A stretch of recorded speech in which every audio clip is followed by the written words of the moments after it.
Cyber ക്രൈംസിനെ പറ്റിയൊരു video ചെയ്തിരുന്നു. ഇന്ന് നമുക്ക് സൈബർ നിയമങ്ങളെ പറ്റി ചെയ്യാം. അപ്പോൾ നമ്മൾ ഡിഗ്രി ലെവൽ പ്രിലിംസിൻ്റെ റാങ്ക് ഫയൽ കംപ്ലീറ്റിംഗ് ആണ് നടത്തിക്കൊണ്ടിരിക്കുന്നത്.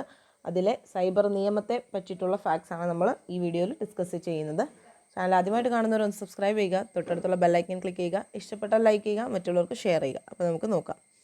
ആദ്യത്തെ ക്വസ്റ്റ്യൻ നോക്കുക. ഇന്ത്യയിൽ ആദ്യമായി നിലവിൽ വന്ന സൈബർ നിയമം. ഇന്ത്യയിൽ ആദ്യമായി നിലവിൽ വന്ന സൈബർ നിയമമാണ് IT ആക്ട് 2000. IT ആക്ട് 2000 ആണ് ഇന്ത്യയിൽ ആദ്യമായി നിലവിൽ വന്ന സൈബർ നിയമം. IT act 2000. അപ്പോൾ ഇന്ത്യയിൽ ആദ്യമായി നിലവിൽ വന്ന സൈബർ നിയമമാണ് IT ആക്ട് 2000. ഇന്ത്യയിൽ IT ആക്ട് പാസ്സായത് 2000 ജൂൺ 9. 2000 ജൂൺ 9 ഇന്ത്യയിലെ IT ആക്ട് പാസ്സായത്. അപ്പോൾ ഇന്ത്യയിൽ IT ആക്ട് പാസ്സായത് 2000 ജൂൺ 9 ഇന്ത്യയിൽ IT ആക്ട് പാസ്സായത്. IT ആക്ട് 2000-ൽ 13 ചാപ്റ്ററുകളും 94 സെക്ഷനുകളും 4 പട്ടികകളും ഉണ്ടായിരുന്നു. അപ്പോൾ IT ആക്ട് 2000-ൽ 13 ചാപ്റ്ററുകളും 94 സെക്ഷനുകളും 4 പട്ടികകളും ഉണ്ടായിരുന്നു. IT ആക്ട് 2000-ൽ 13 ചാപ്റ്ററുകളും 94 സെക്ഷനുകളും 4 പട്ടികകളുമായിരുന്നു ഉണ്ടായിരുന്നത്. IT ആക്ട് ഭേദഗതി ചെയ്ത വർഷമാണ് 2008. 2008-ൽ IT ആക്ടിന് ഭേദഗതി വരുത്തി. IT ഭേദഗതി നിയമം പാർലമെൻറ്റ് പാസ്സാക്കിയത് 2008 ഡിസംബർ 23-നാണ്. IT ഭേദഗതി നിയമം പാസ്സാക്കിയത് 2008 ഡിസംബർ 23-നാണ്. അപ്പോൾ IT ആക്ട് ഭേദഗതി ചെയ്തത് 2008-ലാണ്. IT ഭേദഗതി നിയമം പാർലമെൻറ്റ് പാസ്സാക്കിയത് 2008 ഡിസംബർ 23-നാണ്. IT ഭേദഗതി നിയമം 2008-ൽ പ്രസിഡന്റ് ഒപ്പുവെച്ചത് 2009 ഫെബ്രുവരി 5-നാണ്. IT ഭേദഗതി നിയമം 2008-ൽ പ്രസിഡന്റ് ഒപ്പുവെച്ചത് 2009 ഫെബ്രുവരി 5-നാണ്. അപ്പോൾ IT ഭേദഗതി നിയമം 2008-ൽ പ്രസിഡന്റ് 2009 ഫെബ്രുവരി 5-നാണ് ഒപ്പുവെച്ചത്. ഭേദഗതി ചെയ്ത IT ആക്ട് നിലവിൽ വന്നത് 2009 ഒക്ടോബർ 27 മുതലാണ്. അപ്പോൾ ഭേദഗതി ചെയ്ത IT ആക്ട് നിലവിൽ വന്നത് 2009 ഒക്ടോബർ 27 മുതലാണ്. അപ്പോൾ IT ഭേദഗതി നിയമം 2008-ൽ പ്രസിഡന്റ് ഒപ്പുവെച്ചത് 2009 ഫെബ്രുവരി 5-നാണ്. എന്നാൽ 2009 ഒക്ടോബർ 27 മുതലാണ് ഭേദഗതി ചെയ്ത IT ആക്ട് നിലവിൽ വന്നത്. അപ്പോൾ ഒക്ടോബർ 27, 2009 മുതലാണ് ഭേദഗതി ചെയ്ത IT ആക്ട് നിലവിൽ വന്നത്. അപ്പോൾ ഈ ഭേദഗതി ചെയ്ത IT ആക്ടിൽ 14 ചാപ്റ്ററുകളും 124 സെക്ഷനുകളും 2 പട്ടികകളായിരുന്നു ഉണ്ടായിരുന്നത്. അപ്പോൾ IT ഭേദഗതി നിയമം 2008-ൽ എത്ര ചാപ്റ്റേഴ്സ് ഉണ്ട്? 14 ചാപ്റ്റേഴ്സ് ഉണ്ട്, 124 സെക്ഷനുണ്ട്, 2 പട്ടികകളുണ്ട്. അപ്പോൾ 2008-ലെ ഭേദഗതി ചെയ്ത IT നിയമത്തിൽ 14 ചാപ്റ്ററുകളും 124 സെക്ഷനുകളും 2 പട്ടികകളുമാണ് ഉള്ളത്. 14 ചാപ്റ്ററുകളും 124 സെക്ഷനുകളും 2 പട്ടികകളുമാണ് ഉള്ളത്. സൈബർ നിയമങ്ങൾ എന്ന വിഷയം ഇന്ത്യൻ ഭരണഘടനയിൽ ഉൾപ്പെടുത്തിയിരിക്കുന്നത് അവശിഷ്ട അധികാരത്തിലാണ്, റെസിഡുവൽ പവേഴ്സിലാണ്.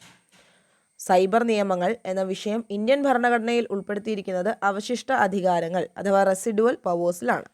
അപ്പോൾ സൈബർ നിയമങ്ങൾ എവിടെയാണ് ഉൾപ്പെടുത്തിയിരിക്കുന്നത്? അവശിഷ്ട അധികാരങ്ങൾ അഥവാ റെസിഡുവൽ പവേഴ്സിലാണ്. സൈബർ നിയമം നിലവിൽ വന്ന ആദ്യ ഏഷ്യൻ രാജ്യമാണ് സിംഗപ്പൂർ. സിംഗപ്പൂരിലാണ് സൈബർ നിയമം ആദ്യമായി നിലവിൽ വന്ന, അതായത് ഏഷ്യൻ രാജ്യം. സൈബർ നിയമം നിലവിൽ വന്ന ആദ്യ ഏഷ്യൻ രാജ്യം സിംഗപ്പൂറാണ്. സൈബർ നിയമം പ്രാബല്യത്തിൽ വന്ന ആദ്യ ദക്ഷിണേഷ്യൻ രാജ്യം എന്ന് പറയുന്നത് ഇന്ത്യയാണ്. അപ്പോൾ സൗത്ത് ഏഷ്യയിൽ സൈബർ നിയമം ആദ്യമായി നിലവിൽ വന്നത് ഇന്ത്യയിലാണ്. എന്നാൽ മൊത്തത്തിൽ ഏഷ്യയിൽ സൈബർ നിയമം ആദ്യം നിലവിൽ വന്നത് സിംഗപ്പൂരിലും, സൗത്ത് ഏഷ്യയിൽ അതായത് ദക്ഷിണേഷ്യയിൽ സൈബർ നിയമം ആദ്യം വന്നത് ഇന്ത്യയിലാണ്. അടുത്ത ക്വസ്റ്റ്യൻ, സൈബർ സുരക്ഷയ്ക്ക് വേണ്ടി കേന്ദ്ര സർക്കാർ രൂപം നൽകിയിരിക്കുന്ന പ്രത്യേക ടീം. സൈബർ സുരക്ഷയ്ക്ക് വേണ്ടി കേന്ദ്ര സർക്കാർ രൂപം നൽകിയിരിക്കുന്ന പ്രത്യേക ടീമാണ് Indian computer emergencies response team. Indian computer emergencies response scheme.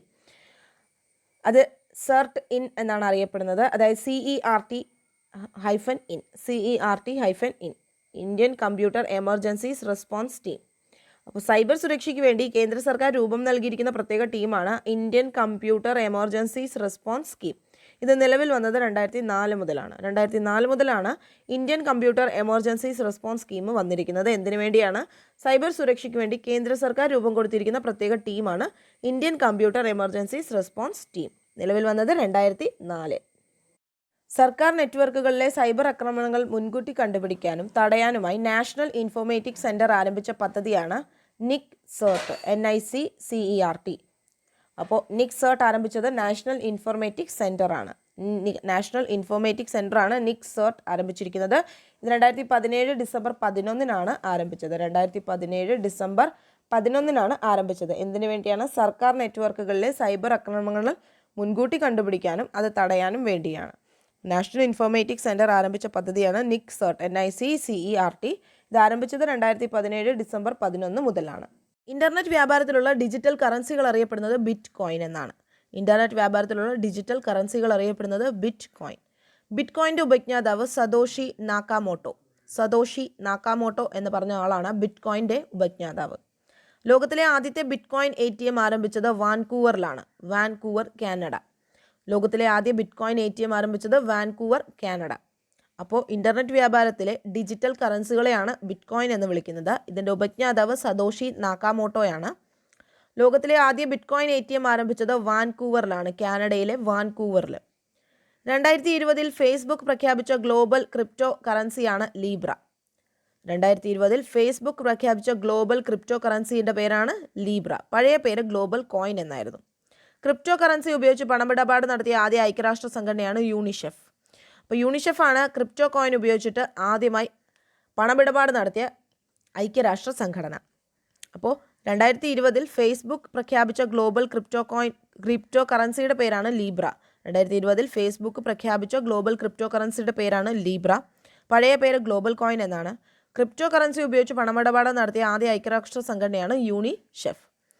അപ്പോൾ എന്താണ് ബിറ്റ് കോയിൻ? എന്താണ്? ഇൻ്റർനെറ്റ് വ്യാപാരത്തിലുള്ള ഡിജിറ്റൽ കറൻസികളെയാണ് ബിറ്റ് കോയിൻ എന്നറിയപ്പെടുന്നത്.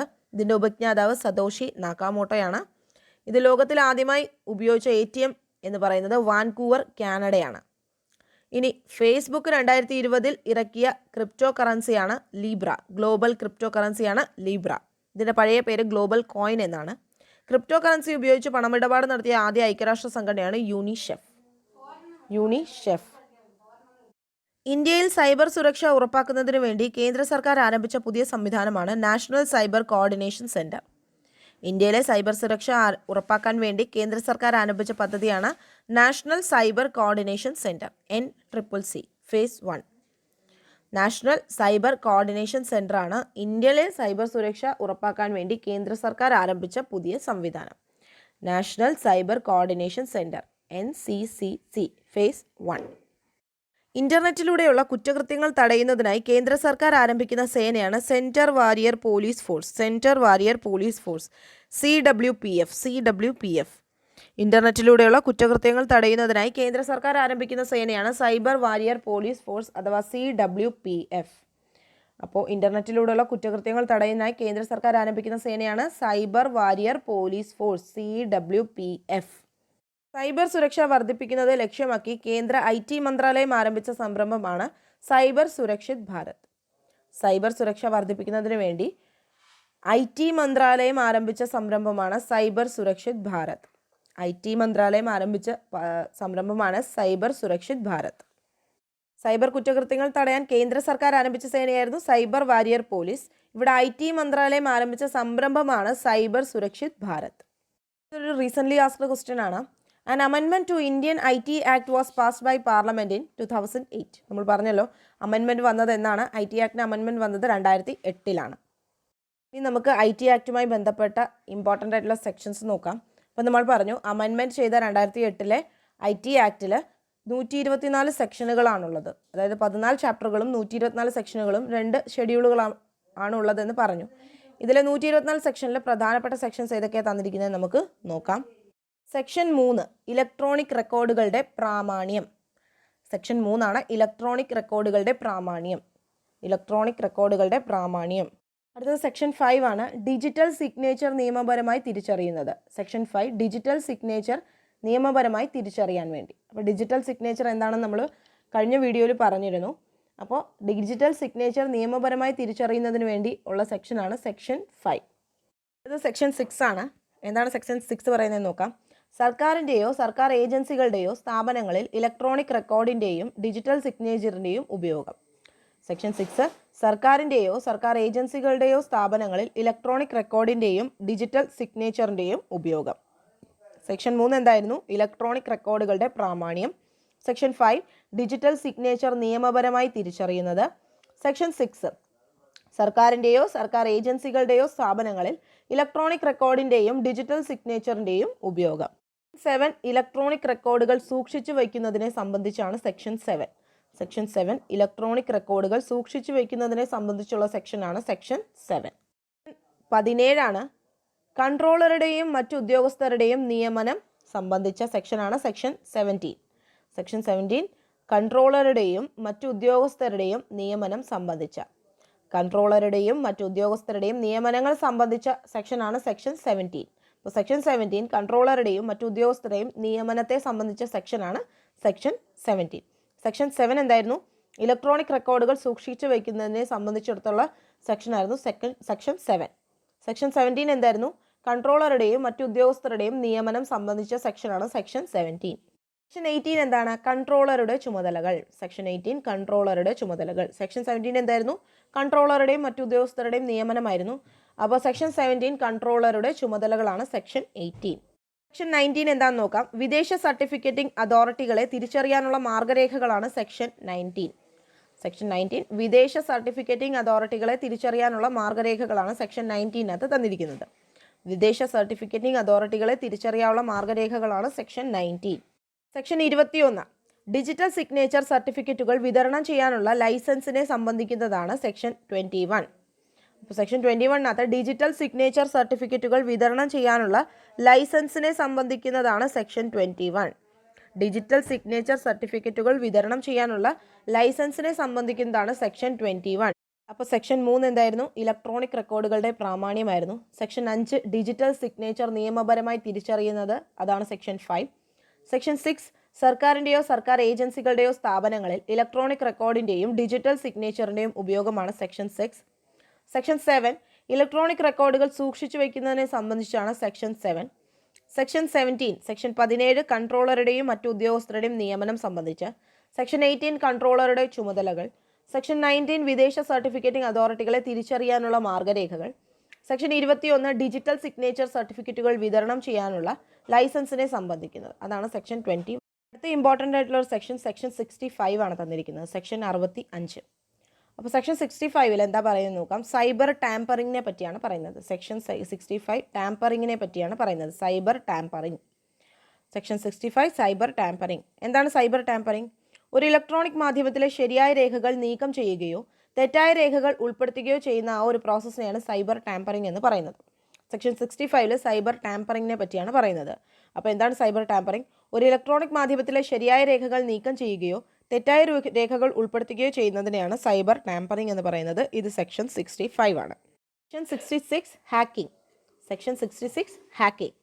2008 ഭേദഗതി നിയമപ്രകാരം ഹാക്കിംഗ് എന്നത് കമ്പ്യൂട്ടർ റിലേറ്റഡ് ഒഫൻസ് എന്നാക്കി മാറ്റിയിട്ടുണ്ട്. അപ്പോൾ സെക്ഷൻ 66 ആണ് ഹാക്കിംഗ്.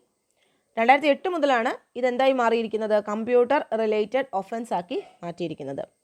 സെക്ഷൻ 66B ഇലക്ട്രോണിക് ഉപകരണങ്ങളുടെ മോഷണം അഥവാ മോഷണ വസ്തുക്കൾ സ്വീകരിക്കൽ, അതാണ് 66B വരുന്നത്. ഇലക്ട്രോണിക് ഉപകരണങ്ങളുടെ മോഷണം അഥവാ മോഷണ വസ്തുക്കൾ സ്വീകരിക്കലാണ് സെക്ഷൻ 66B വരുന്നത്. Receiving stolen computer or communication device. Receiving stolen computer or communication device, ഇതാണ് 66B. എന്താണ്? ഇലക്ട്രോണിക് ഉപകരണങ്ങളുടെ മോഷണം, മോഷണ വസ്തുക്കളുടെ സ്വീകരിക്കൽ. അപ്പോൾ നമ്മൾ 65 എന്തായിരുന്നു പറഞ്ഞിരുന്നത്? സൈബർ ടാമ്പറിംഗ് ആയിരുന്നു. എന്തായിരുന്നു സൈബർ ടാമ്പറിംഗ്? ഒരു ഇലക്ട്രോണിക് മാധ്യമത്തിലെ ശരിയായ രേഖകൾ നീക്കം ചെയ്യുകയോ അതല്ലെങ്കിൽ തെറ്റായ രേഖകൾ ഉൾപ്പെടുത്തുകയോ ചെയ്യുന്നതിനെയാണ് ടാമ്പറിംഗ്, അതായത് സൈബർ ടാമ്പറിംഗ് എന്ന് വിളിച്ചിരുന്നത്. 66 ഹാക്കിംഗ് ആണ്. 2008 മുതലാണ് ഈ ഹാക്കിംഗ് കമ്പ്യൂട്ടർ റിലേറ്റഡ് ഒഫൻസ് ആക്കി മാറ്റിയിരിക്കുന്നത്. 66B എന്താണ്? ഇലക്ട്രോണിക് ഉപകരണങ്ങളുടെ മോഷണം അഥവാ മോഷണ വസ്തുക്കൾ സ്വീകരിക്കലാണ് 66B. സെക്ഷൻ 66C ആണ് സ്വത്വാപഹരണം അഥവാ identity theft. Section 66C identity theft. Section 66C എന്താണ്? Identity theft. സെക്ഷൻ 66D ആണ് ആൾമാറാട്ടം നടത്തുക. സെക്ഷൻ 66D ആൾമാറാട്ടം നടത്തുക. Cheating by personation by using computer resources. Cheating by personation by computer resources. 66D എന്താണ്? ആൾമാറാട്ടം നടത്തുക അഥവാ cheating by personation by using computer resources. Section 66C എന്തായിരുന്നു? ഐഡന്റിറ്റി തെഫ്റ്റ് ആയിരുന്നു. സെക്ഷൻ 66D ആണ് ആൾമാറാട്ടം നടത്തുക അഥവാ cheating by personation by using computer resources. അടുത്തത് സെക്ഷൻ 66E ആണ് സ്വകാര്യത അപഹരണം. സ്വകാര്യത അപഹരണം അതായത് violation of privacy. Violation of privacy ആണ് section 66E. Section 66E violation of privacy.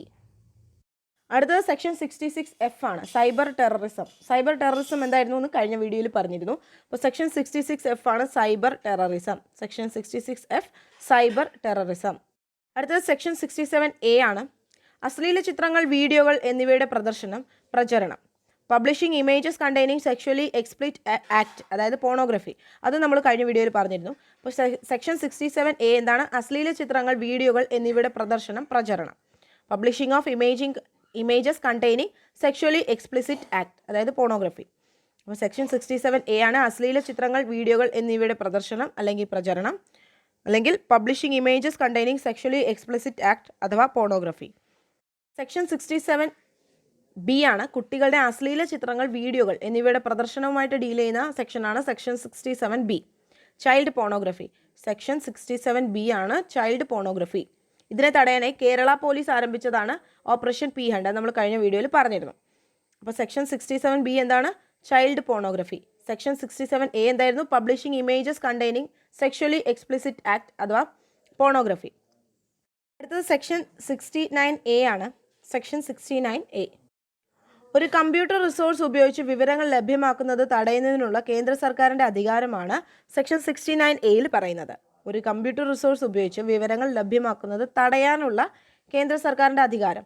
ഒരു കമ്പ്യൂട്ടർ റിസോഴ്സ് ഉപയോഗിച്ച് വിവരങ്ങൾ ലഭ്യമാക്കുന്നത് തടയാനുള്ള കേന്ദ്ര സർക്കാരിൻ്റെ അധികാരമാണ് സെക്ഷൻ 69Aയിൽ പറയുന്നത്. അടുത്തതാണ് സെക്ഷൻ 73. തെറ്റായ ഡിജിറ്റൽ സിഗ്നേച്ചർ നിർമ്മാണവും പ്രചരണവുമാണ് സെക്ഷൻ 73 പറയുന്നത്. അപ്പോൾ സെക്ഷൻ 73ൽ തെറ്റായ ഡിജിറ്റൽ സിഗ്നേച്ചറിൻ്റെ നിർമ്മാണവും പ്രചരണവും. അപ്പോൾ സെക്ഷൻ 73 എന്താണ്? തെറ്റായ ഡിജിറ്റൽ സിഗ്നേച്ചറിൻ്റെ നിർമ്മാണവും പ്രചരണവും. Penalty for publishing false digital signature certificate. Penalty for publishing false digital signature certificate. അപ്പോൾ നമ്മൾ ഏതൊക്കെ സെക്ഷൻസ് ആണ്?